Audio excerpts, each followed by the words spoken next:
With that, welcome inside this edition of Big Ten Today. Rick Pizzo, happy to be joined by Trent Meacham.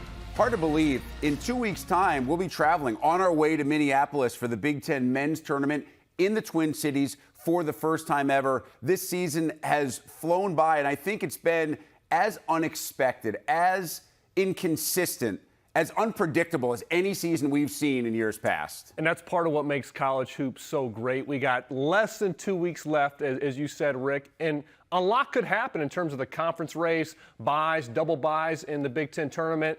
NCAA, there's a number of NCAA bubble teams. So I'm just, before the tournaments, these next 2 weeks are going to be massive for a number of teams. One of those teams playing for a double bye, one of those teams clearly on the NCAA tournament bubble. In action tonight, the team that is in place for potentially a double bye, the Wisconsin Badgers. We thought they had it for sure about 3 weeks ago. Then they suffered through that 4-game losing streak. They're on the road to face a struggling Indiana team.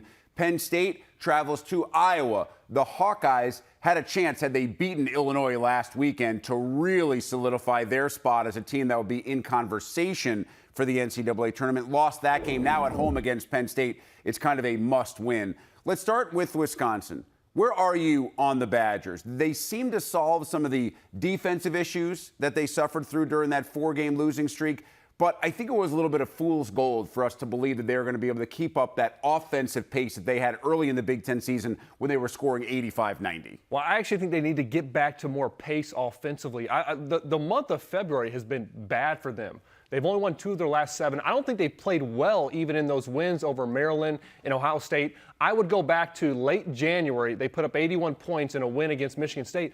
I think that's the last game that they probably left like, wow, we got a great thing going. So the other wins have felt like a little bit more relief to me. So here we go for Wisconsin. They don't need to just win. They need to start playing well. They need to have some momentum, some confidence going into the Big Ten tournament, the NCAA tournament. I go back against, again, that game against Indiana a month ago. Their first matchup, they put up 91 points.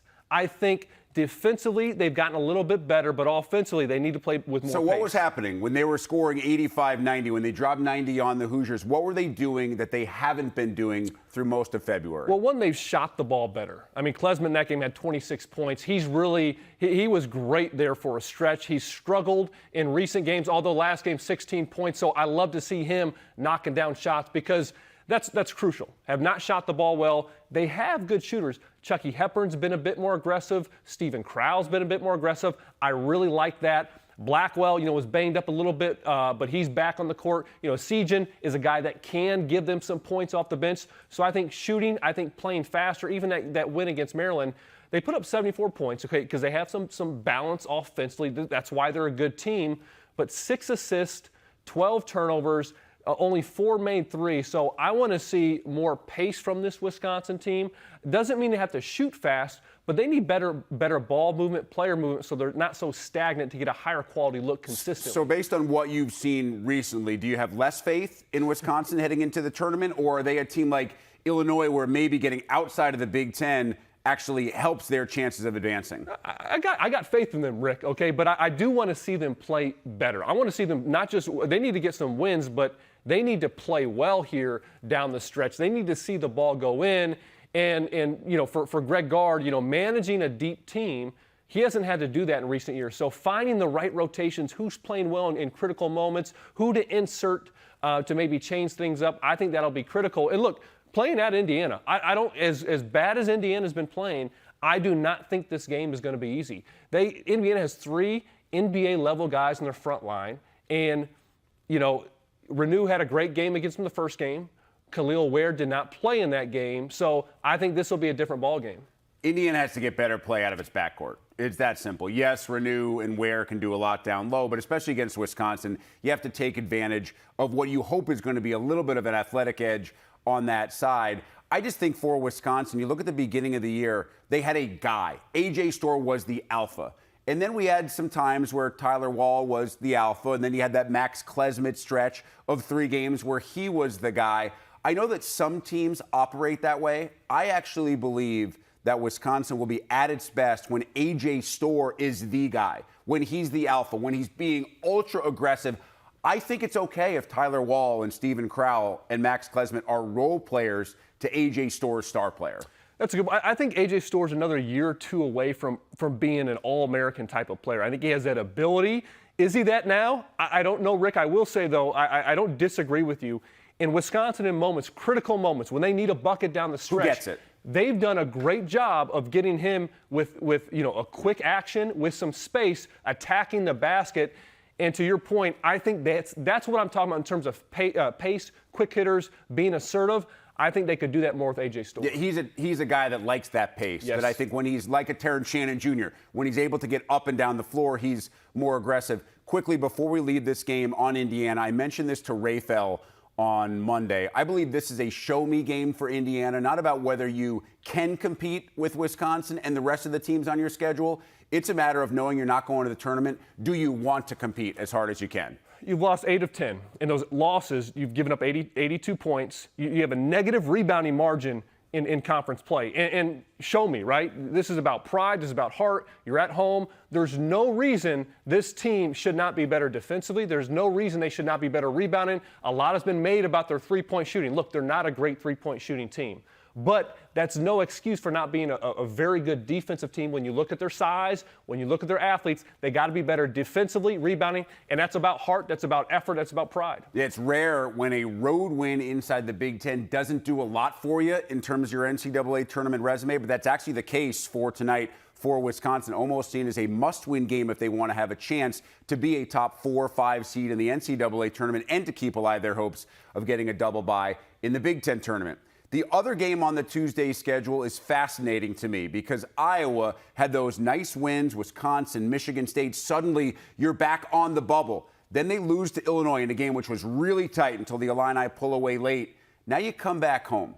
It's a must-win game against a team in Penn State, though, that is really dangerous. And also, like Iowa, is comfortable getting up and down. I could see this game being in the 80s and the 90s for both teams. I think it's going to be a great watch. And both teams will love it, right? Playing that style, up and down, the court spread. They just played not too long ago. And that game was back and forth in the closing minutes, and then Penn State just ran away with it the last 4 or 5 minutes. They won by 10.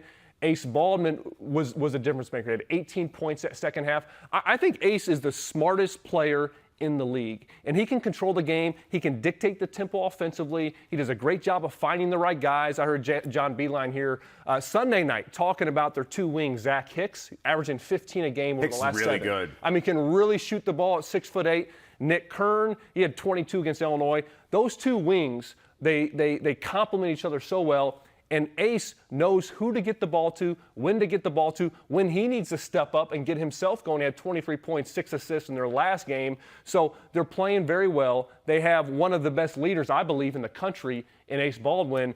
They disrupt you. They forced Illinois into 18 turnovers. They had 11 steals in that game against Iowa. So this is going to be a fun game, and it's a huge one if Iowa wants to be back, in that bubble discussion. Yeah, for Penn State, Mike Rhodes done a phenomenal job. This team returned 5%, not of its scoring production from last year, of its minutes total. And Kanye Clare is not playing anymore, so they're probably around all of it, right? a 0.5% right now, and yet they have a chance to finish at or above 500 in the league. It's a phenomenal job. If Nebraska gets to the tournament, we'll talk Huskers in a bit. I think Fred Hoiberg is the Big Ten Coach of the Year, but Mike Rhodes certainly in the conversation.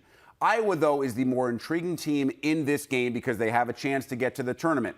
This is a game you cannot afford to lose against a team in Penn State that's pretty far down, at least as far as the metrics are concerned. We know Iowa can score. It's a matter of against this Penn State defense, which is really aggressive, can you avoid turning the ball over? I think Iowa needs more possessions in this game than Penn State. You have that. I love the Hawkeyes' chances at home. Yeah, I really enjoy watching Iowa play. And they typically don't turn it over a whole lot. Now, Penn State did force them into a number of turnovers that first matchup. Iowa does a great job of spreading the floor. It's a very balanced attack. So you don't know who's going to hit you for 15, 20 on any given night. The point guard matchup, I talked about Ace Baldwin. I think the smartest player in the Big Ten and what he does on both sides of the ball against Tony Perkins, Rick.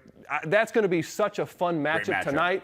If Perkins can get within 15 feet I like his odds. But if Baldwin can keep him out on the perimeter more with his quick hands, with his positioning, it's going to be tougher for Tony Perkins and therefore Iowa, because Perkins is that one guy that can really get into the heart of the defense, can finish over a smaller defender like Ace Baldwin. Now, I will say, Iowa, they got a lot of options. We saw Josh Dix was fantastic against Illinois. And it's a different Iowa offense. They're not a great three-point shooting team, about 33% on the season from the three. Really, aside from the Stanford brothers, there's not a great threat from long range, but they're great in just terms of their randomness on offense. It's a motion offense. In the secondary break, you don't know how they're necessarily going to hit you. I don't know if they always do, but they play so well off each other, drive and kick, a lot of guys that can make plays for themselves and for teammates. So I enjoy watching them play. I enjoy Penn State's aggressive defense, and I think tonight's just going to be a really fun game. I'll close with this. I don't think either one of these teams would be an enjoyable matchup for anyone inside the Big Ten in the tournament in a one-loss and go-home type scenario. I think Penn State especially, if they are able to climb out of that Wednesday night game, you don't finish in the bottom four, they start on Thursday. They're a team that absolutely, if Ace Baldwin plays the way that you've described that he can play, and they get at least a little bit from Wahab down low, I don't see any reason why Penn State, or for that matter Iowa, are teams that can't make a run at least to the semifinals. There's no question. They play differently with Penn State's pressure on defense, with that point guard leader in Baldwin, and Iowa with just their multiple guys that can give you 20, and how they space the floor, how they attack you from different angles. And for Iowa, too, they've had different guys kind of go through some little lows. It was Ben Krikke. Now he stepped up. Owen Freeman, a little bit quieter.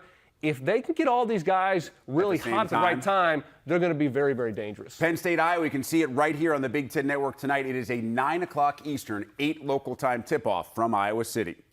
Just an outstanding year for Michigan State. Already 10 Big Ten wins, 20 overall. You see the net ranking is top 25. Autumn Johnson has Michigan State projected as a number 7 seed with 3 quad 1 wins already on the resume this year.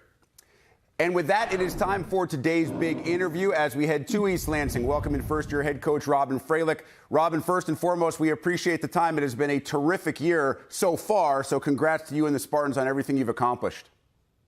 Thank you. Thanks for having me. How has the first year in the league as a head coach compared to what you expected when you came in? It's as challenging as I thought. It's as and the challenging piece is a really fun piece too. So I think I'm still learning as we go, but I'm really impressed with the level of players and the level of coaching. I know every coach sets goals. Some they make public, some they just keep in the team room. As you took over this program, how quickly did you realistically believe a 20-win season was? I don't think I just went there. I think we kept our vision and we zoomed in on every day. And I think we really focused. When you take over a new group, you can really focus on what does today look like? How do we get better today? How do we build our culture today? So I think as a staff, we've been able to zoom in and not really try to project who we could be. I tell our team all the time, don't let other people write our story. I think we've been really, really empowered by writing our story and kind of figuring out who we are. But they've bought into that. So the day-to-day process has led to some things that I don't know if we knew were possible. But now as we're writing our story, I think we're still figuring out what we're capable of. Yeah, it's always great when you're exceeding other people's expectations, but not your own. You sit just a half game out of 4th place in the league, and of course, you get inside the top 4 at the end of the year. You get that coveted double bye in the Big Ten tournament. Yep. How important is that to your team, even if you're not necessarily thinking about what the standings are at the end of the year? Well, I think it matters, right? The double bye is a coveted thing in our league. I think it means you've had a really good season, and at this point, we also just know let's just control what we can control, and the rest of the league, there's still 2 games left where a lot can shift and turn. But yeah, our team knows that is something that we have as a possibility. And I think at this time of the year, you've got to keeping those small, tangible goals in front of you to keep your team on track. Robyn, a week ago Sunday, you beat Michigan for the 2nd time this season. Only the super seniors on this team had enjoyed that before. How special was that, specifically for the Michiganders on this team, including yourself? Well, that game is different, and we all know that, and our team prepares like it's different. We compete like it's different. It's a great rivalry game. Our seniors had that experience. Our other players had not. And so to be able to sweep Michigan really means something to our school and to our program. And Michigan's been a great team and a great program. So, and it was a great game. It was a great game of gigantic runs. And I thought our team really held on strong. And, with Mo Joyner and Tori Osmond as our super seniors, we felt really compelled by them all year. They've really given us our best, and really just as a team, we were very happy for them to be able to finish out their career with a win at Michigan. I know that was fun for you, and for viewers, your team is really fun to watch. You're one of only 6 in the nation to average more than 84 points per game. I'm curious, for you, where did that philosophy come about? The high-scoring, high-volume offensive philosophy where you want your team to push the pace at all times?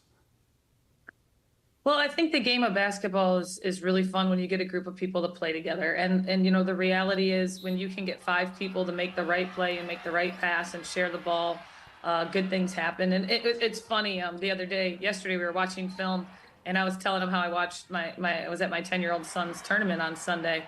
And, they're a pretty good passing team, but I still get on them about taking good shots. And, one of our girls started laughing. She's like, oh, Coach Fralick, she'll let you know if you don't take a good shot. So at least it's consistent. We talk a lot of times about let's get a better shot. And the reality is when a group of people buy in to getting the best shot for the team, you score more. And so that's something we've worked hard at as a group, is decision making and taking good shots, and then getting in the gym and working on it, because it's one thing to get a good shot, but it's another thing to make it. So our team's been really diligent about spending time on their game, and being an open shooter is an important part of being able to play at this level. To that point, your team just broke the program record for most three-pointers made in the most recent win over Rutgers. There's a difference between saying take a good shot and the players in the moment, when you're facing a good defender, when you're in a critical situation in a game, actually taking the good shot. So what can you do in practice to kind of simulate those moments for your team? Well, some of it is the way we play. Our offense creates shots that we have an expectation around, right? There's a predictability with those shots.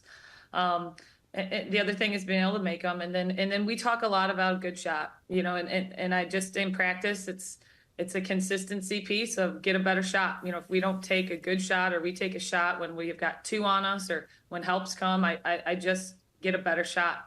And when your team buys into that, and, we've gotten a group that has found, passing's cool. Making a good pass and making an extra pass has become a really fun part of how we play, and our team has bought into that. So it's something we work on every day. And in our style of playing and our system, we give kids a lot of freedom to make decisions, and we're just constantly giving them feedback if those are the right decisions. The stats back that up. In conference games, you're the only team in the Big Ten without a scorer inside the top 10, but with 3 inside the top 25. So how does that kind of buttress what you're talking about regarding the chemistry and the unselfishness of this particular group? Well, and everyone touches it, right? There's a fun piece to that. Everybody feels part of it. And, we've had 2 subs, too, that are playing 20, 25 minutes a game, who are scoring, both are almost scoring double digits as well. So we've talked a lot about, we almost feel like we have 7 starters who contribute. So we've got to keep doing it. It's a fun way to play, but it's a way that you got to stick with. And when everybody feels like people are making the right play and taking the right shots, there's a contagiousness to that. There's an enthusiasm to that. There's a joy to that. And we're going to work hard to keep at it. Now, those 3 players inside the top 25, Mo Joyner, who you already mentioned, Julia Ayrault, Didi Hageman. I want to start with Julia because I think she is such an underrated player, and her ability to score inside and outside provides what for your team when you are in the half court? I know you push a lot, but especially when you're in the half court, her ability to do that gives you the opportunity to do what? Well, she's such a mismatch, and we've played her in a new position this year. And in the position she's in, she's just a tough matchup. We put her in a lot of ball screens. She can pop, she can short roll, she can long roll. She creates a lot of space with her skill set. And it's kind of funny because a lot of people have said, oh, she's had to adjust or play a new position. And we really feel more like she found her position. Like this season, she really found a great spot for her. So I'm proud of her. If you look at where she's come from where she was last year, I mean, she's got to be one of the most improved players in the country. And she's obviously very, very critical to what we can do. And she creates a lot of space, especially in her position on the court. Robyn, I want to finish with what will be your final home game of the year against Illinois. Comes up on Thursday. What do you hope the seniors who are playing not just their final home game this season, but the final home game of their careers take away from their time in East Lansing and specifically this last year with you? Well, I'm just so proud of them. They're kids that have had some really, interesting, tough journeys, good journeys. They've been injured. They've had COVID seasons. They've had a coaching change. So I think I'm most proud of their resilience, their durability. They're true Spartans. I mean, Mo and Tori both absolutely love and adore Michigan State. And I know with them staying with us as a new coaching staff, I'm just really grateful. I thank them at least once a week for staying and believing in us. And our staff feels very, very compelled by them. They make us feel, we want to make sure we're doing our best and we're the most prepared we can be because of how much they have given to this program. So I'm really proud of them. They're kids that show up every day and consistently work hard. And I'm excited for what they've been able to do this last year. And their senior night will definitely be a special night, not just for our team, but for our fans. Our fans have really embraced them. So we're excited that we get to celebrate them. And that is an 8 Eastern tip on Thursday, a game you can see right here on the Big Ten Network. Robyn, we look forward to watching that game. Look forward to watching your team next week in Minneapolis at the Big Ten tournament and then beyond in the NCAA tournament as well. Michigan State head coach Robyn Fralick, we appreciate you being with us on Big Ten today. Thanks so much for having me. I appreciate it. Go Green. Our congratulations to the Illinois women's track and field team for the first time since 2013, winning the indoor championships, back on top of the Big Ten after this weekend's event. We are thrilled to welcome in the director of that program, Petros Kyprianou, joining us from Champaign. Petros, let's start with this. How enjoyable was the celebration? And more importantly, how long were the athletes actually able to celebrate before they focus on the next thing on their schedules? Oh my goodness! Thank you so much for having me. Oh yeah, that was a dream. The ladies. I'm pretty sure we're the last ones to leave the facility. They awarded the trophy to the women first, and then Wisconsin got theirs. They did their celebration, did everything, and they left. And then we were still there. The ladies were just so excited about the win, and just enjoying the moment. Go back a couple of years to when you took over this program before the start of 2022. It was a program that had really been struggling, hadn't won a championship indoors in 11 years. As a matter of fact, hadn't finished higher than 9th since that last championship. So when you took over, what was the realistic expectation about getting this program to kind of where you wanted it to be and how quickly that could happen?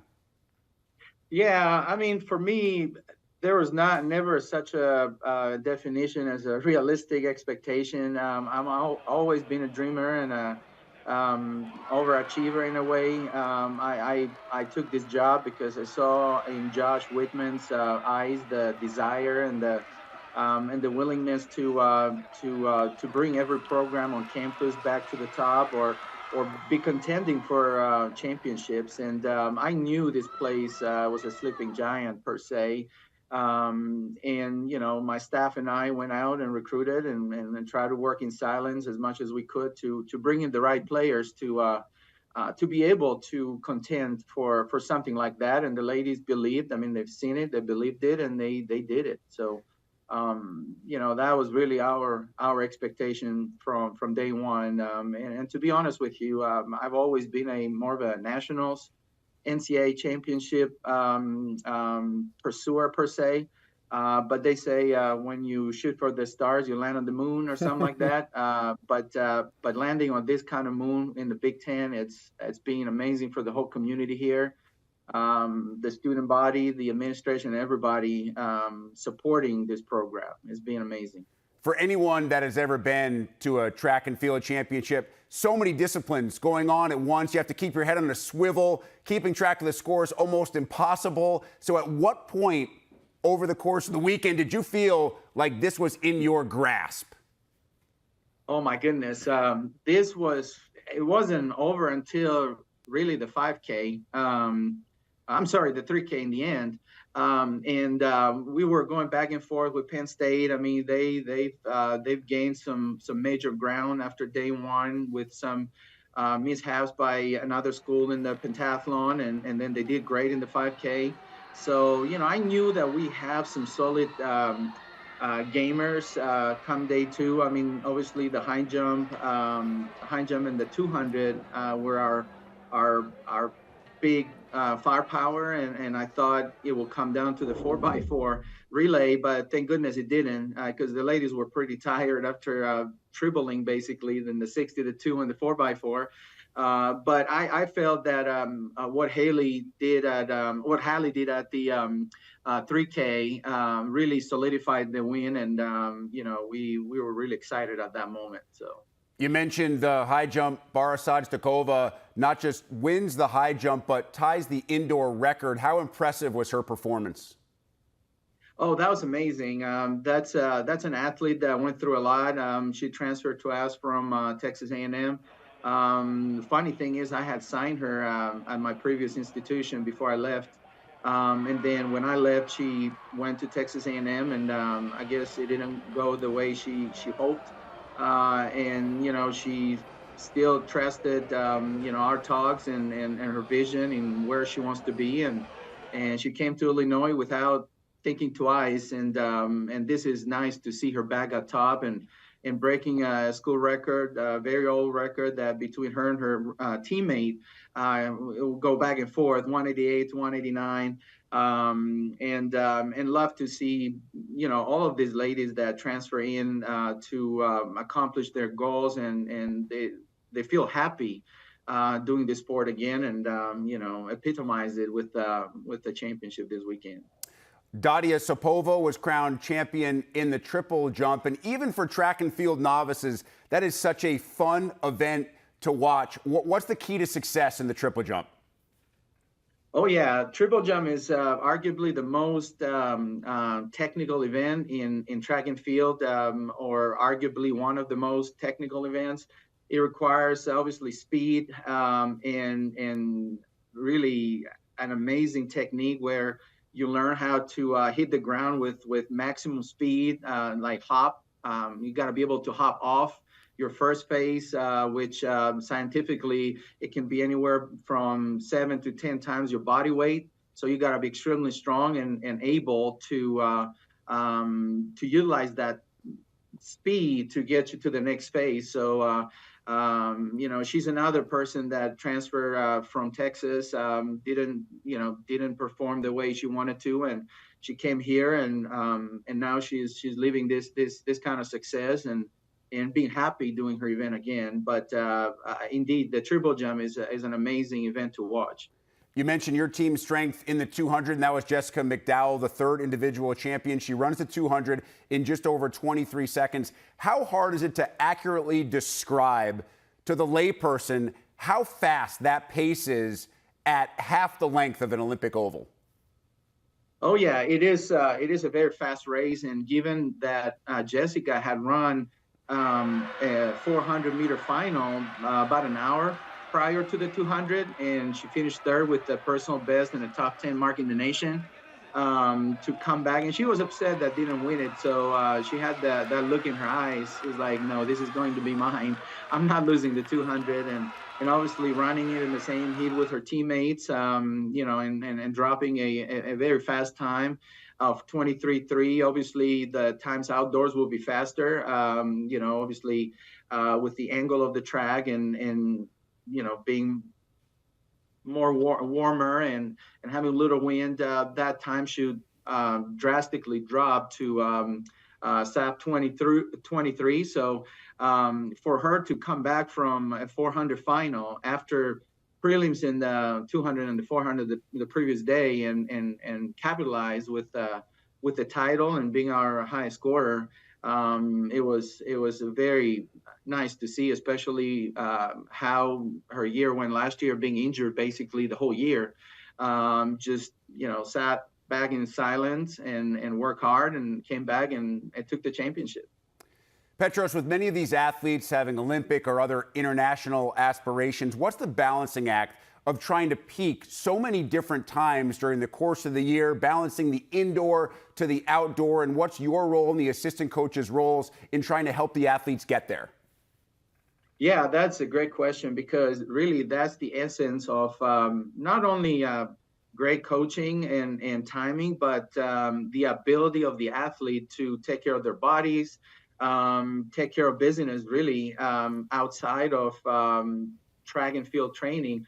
You know, proper sleep, nutrition, hydration, rehabilitation modalities, whether it's massaging, chiropractic. There's a lot of ways and a lot of resources in modern Division I, Power 5 universities, where we have the ability to do things to help these athletes. But mainly, I'm grateful to have an amazing coaching staff where everybody is as scientific as they have experience, and they're able to adapt to this high impact, high level training and planning, because these athletes most of them are going to be contending for an Olympic spot for their, whether it's U.S. or international team to make the Olympic team. And they know that we got to be able to time everything up in such a way that they're going to have juice per se in August, July and August. So I feel very good where our team is, and very happy that we do have those resources here to help these young men and women to recover properly. All right, Petros, let's finish with this. What's next for this championship program? Well, I mean, I'm not gonna lie to you. You know, my goal and promise I gave to this community is to bring Illinois a national title. It's one of those things that the conference is changing drastically, and especially in track and field. You have 4 powerhouses come in. Thankfully, where I came from, I was very accustomed to all that, and got to stay true to our recruiting philosophy, the way we train them, the high intensity. We try to train as hard as we rest, or rest as hard as we train, and try to build something special. I mean, I would like to make it as quickly as possible, like this championship, but unfortunately, this is a marathon and not a sprint to pursue this next goal. But consistency has always been in my mind, and when you develop a culture of consistency and happiness, and a very hard work ethic, great things will happen, as long as the athletes have that sense of urgency and sheer will to accomplish their goals. The commitment is just comes as it goes. So I can't wait to see what's in the future for us. Marathon, not a sprint, an apt analogy from the director of a track and field program. Petros Kyprianou, congratulations on an amazing weekend. Keep it going. Thanks for being with us on Big Ten Today. Thank you for having me. I appreciate it.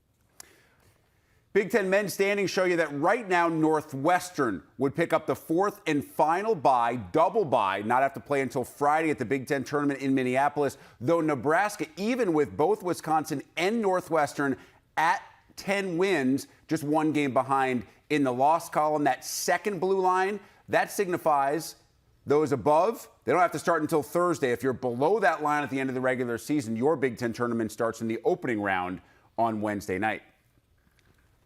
So much still to be determined over the final week and change here in the Big Ten regular season, and a lot at stake for multiple teams. Let's start with Nebraska. Right now, I think comfortably in the field, Trent. The issue for Nebraska is you don't have any more opportunities left. You have 3 games, and this may be out of order, but I believe it's Ohio State, Rutgers, and Michigan, and none of those 3 teams are going to give you any juice in terms of your own resume. No, they're going on the road to Ohio State and Michigan.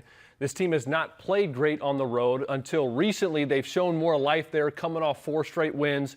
What I love, Rick, though, this team, what I saw early in the season was great. When they're at home, when the 3 balls going in, when there's great momentum and the fans are going.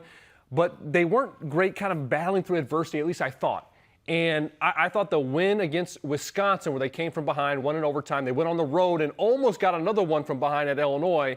And they've played really well since then, giving up 58 points a game in their last 4 wins. They're balanced offensively. But when they're gritty on defense, and when you think about their line, the guys, whether it's Juwan Gary, Alec, Hoy, they have some guys that really thrive off playing down and dirty. So I love this group. For them, it's all about playing, defending strong, and then offensively, they're really, really good. We'll see Iowa tonight, and for the Hawkeyes, the schedule is there, gives them opportunities. After Penn State, they travel to Northwestern, tournament team. The return game at home against Illinois, just played the Illini. Hawkeyes have a chance to play themselves back on the correct side of the bubble. I think they need 2 of these. I agree. Okay, I think they need 2 of these. And maybe a win in the Big Ten tournament. Probably. The key for them, I think, is McCaffrey finding the right rotations. Okay, they have different lineups. I mean, even a guy like Brock Harding has given great sparks at moments. We've seen Dembele off the bench. We've seen them go smaller with maybe Patrick McCaffrey at the 4, Freeman at the 5. So I think for Coach McCaffrey, pushing the right buttons in terms of those rotations will be critical for him these final 3 games. What about Michigan State? It has become big-time struggle for Michigan State. They lose to Ohio State, actually back-to-back losses at home to teams that were under 500 in league play in February. I'm not sure if we can research that, but it has rarely happened under Tom Izzo. So you lose those games. What you have left is a road trip to Purdue and then home game against Northwestern, and then you finish up against Indiana. It is a tough road for Michigan State the rest of the way, and they're now in danger. If you really slip up, you suddenly find yourself on the bubble. All 3 of those are going to be tough. At Purdue's no get-right game, right? I think for them is, one, I've heard Ray Fell talk about this, Coach Beeline, maybe playing smaller. I would agree with them on that. I think they also got to play faster. We talk about them in transition, but this is an all-or-nothing team in the fast break, Rick, meaning they'll get out if they can get an easy bucket right away. Otherwise, they're stagnant and at a slow pace. You're not going to get many freebies in this league, especially this time of the year. So I think better pace in a secondary break would suit them well. I just don't understand this team. I don't. I want to believe in them with Malik Hall and A.J. Hoggard and Jaden Akins and so many guys who have played so many minutes, but they're just losing games and making mistakes that you would not expect from such a veteran-laden team. Now, Minnesota is on your list of teams with a lot at stake over the last couple of weeks. That's interesting to me because I don't really think that they have a chance to get to the NCAA tournament. Maybe you disagree. Now, they do have road games against Illinois and Northwestern. So you pick up those 2 road wins, right? That would be massive. But I just don't know that there's enough there for Minnesota. Minnesota's 17-10. They're 8-8 in the league. If they get one of those road games, and they get Penn State and Indiana, they have 4 games left. So then it's 10 wins. If they can get 3 of 4, that'd be 11 wins. 11 wins in the league. It'd be 11-9. I think they're in. And we've heard Ben Johnson. You think they're in the tournament? Yes, if they can get 3 of these. Come on. Wow. I believe it. I believe it. But I believe it. And for them, it's all about belief. We've heard Ben Johnson talk about this. They got to believe that they're this good of a team. I think they are. They have the horses on the inside to compete on the glass with anybody. The key for them is Elijah Hawkins. When he's playing well, that ball's moving, the 3 balls going in because they're getting better quality looks. This team can compete with anybody. They can be an NCAA tournament team. Okay, I believe it. I believe they can be, but I think even if they go 3-1 over that stretch, I think then you're not playing on Wednesday. You're playing on Thursday, which means you get a quality opponent on Thursday. I think they would need to win that game. Then you're potentially in. You might be right, but if they get 3 of these, that would put them in a much better situation. Again, none of this in a vacuum. It all depends on what happens outside the Big Ten as well. Wisconsin, a double bye is at stake. Right now, they're tied in the standings with Northwestern, but they do have the tiebreaker right now over the Wildcats, seeking the second top 4 seed in the NCAA tournament since 2015. I get the sense they care less right now about the NCAA tournament resume than they do about that double bye and about figuring out which identity they want to have over the rest of the season. If I'm Greg Gard, if I'm on this Wisconsin team, I don't look at the tournaments right now. I look at we got to play better. Yeah, I think they just got to play better. It's been over a month, I think, since they played well, since that win over Michigan State. Now they got going to Indiana tonight is not going to be an easy one. They got Illinois, Rutgers. Rutgers just ran them out of the gym, and at Purdue. So 4 tough games, but if they can get 2 or 3 of these, I think the momentum, the confidence, that'd be crucial for them. They start seeing that ball go in, especially from the 3-point line. That would suit them really well moving into March. Everybody has something at stake. I don't think that Northwestern, who is on this list of teams that we want to talk about, is in danger of missing the tournament. I know there are some bracketologists out there that have them among the last 4 byes or maybe creeping toward last 4 in. They have so many quality wins. They have that one loss, I understand, to Chicago State way back in the day, which may be hanging like an albatross. But this is a team with road games against Maryland, Michigan State, home games against Iowa, Minnesota. I think unless everything falls away for Northwestern and you go 0-4, maybe 1-3, and then lose first round of the Big Ten tournament, I think this team's in the NCAAs. I do too. I give so much credit to Coach Collins, this team. They are the Iron Men of the Big Ten. I mean, these guys, Boo and Ryan Langberg, Barnheiser, Martinelli now with him in the starting lineup, all are playing 30 or more minutes. And they've won 4 or 5 since Ty Berry's gone out. Playing at a high level, Langberg's played like an all Big Ten player in the last 5 or 6 games, playing really well. So I give them a ton of credit. I think they're in the tournament. One of the toughest teams, smartest teams. They can shoot the ball well. They got Boo Buie. So I think they're there, but they do need to finish well to just feel good about how they're playing and being on the right page moving into March. Yeah, and there are other teams out there that have something at stake over the last couple of weeks. You look at a team like Rutgers, because if Rutgers can start on Thursday instead of Wednesday, when they defend with Jeremiah Williams in the lineup, we saw them go on a 4-game win streak. They're a team that probably nobody wants to play early in the Big Ten tournament, especially if they don't have to go 5 games in 5 days. They'd be happy to go 5 games in 5 days if they have to play on Wednesday, not the goal of Steve Peichel and the Scarlet Knights. One final break. We are back and headed to the bench. Which role players could help define their team's respective postseasons? Those answers are on the way. Couple more minutes here with Trent Meacham as we look down the bench. I go to former Ohio State player Mark Titus, I believe it was, who started Club Trillion. Yes. And for those who don't know, it's the bench warmers who get in. You play 1 minute and then you get zeros for everything else. Points, rebounds, assists, steals, personal fouls. It adds up to a trillion. Now, these guys are not part of Club Trillion. They play more minutes than that, but they're not the first players out of your mouth when you start talking about teams. You go to Niccolo Moretti for Illinois. Why do you think he's important as a role player? He's a guy that hasn't really been a role player, hasn't played much at all, but second half against Iowa, played 17 minutes, did not play that first half, scores 9 points, makes 2 threes, gets to the free throw line. He gives Illinois a different look. This is a European-style point guard. His head's always up. The ball pops. It moves. It's so much of a different look offensively for Illinois when Moretti's on the floor, and that's what I like about it. He really gave them a spark. I love that Coach Underwood not only just played them, but stuck with them for pretty much that entire second half, and give Moretti a ton of credit for being ready to go. And he could be a difference maker, give them a different look in March. See, this is the olive branch from Trent. He's trying to give some love to my paisan after we disagreed over the Minnesota conversation. For Michigan State, Xavier Booker, we saw more of Booker in the first half against Ohio State. It worked. I'm not sure why we didn't see him more in the second half. 7 points, 3 rebounds, 3 blocks in 17 minutes. He's a long ball threat, okay, so he can stretch the floor, he can run the floor, he can protect the rim. And again, I think this is a different player from November, now in late February. I would like to see him get more action. They would open up the court for the rest of the team as well. And lastly, to the team that we expect to be the highest seeded team from the Big Ten in the NCAA tournament in Purdue, you know Zach Edey, you know Braden Smith, you know Lance Jones. Maybe you should get to know Cam Heide. Well, the other week in 19 minutes, 18 against Rutgers, great defensive team, 18 points, perfect from the field, with 4 for 4 from 3. Rick, I think Heide could be an NBA player. It's premature Got the now. size, at for 6'7", 3-and-D guy. You saw that up and under where he took off from where he finished around Clifford Morey. I mean, he has all the tools physically to play at the next level. I love his demeanor, simple, smooth stroke.